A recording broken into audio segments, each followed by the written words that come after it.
This is the Bob's Red Mill gluten-free all-purpose baking flour. This is the 2-pound, 12-ounce, it's 44 ounces total here in this package here. I like the package at the top here. It's got like the Velcro where it stays shut really nice. And we use this, we focus on single ingredient foods. So a lot of different flours. They do have a few different ingredients, but this one has very low amount of ingredients. That's why we use this one.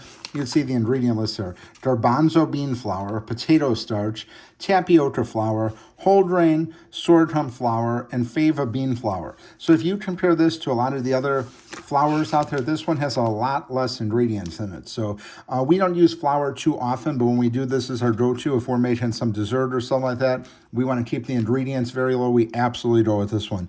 It cooks and bakes just like traditional flour, and we're very happy with it. So again, if you're looking for a replacement flour that doesn't have a lot of high list of ingredients, all the chemicals in there, you definitely want to check out Bob's Red Mill gluten-free all-purpose baking flour. Again, 44-ounce package here, a nice resealable package here. Highly recommend this stuff.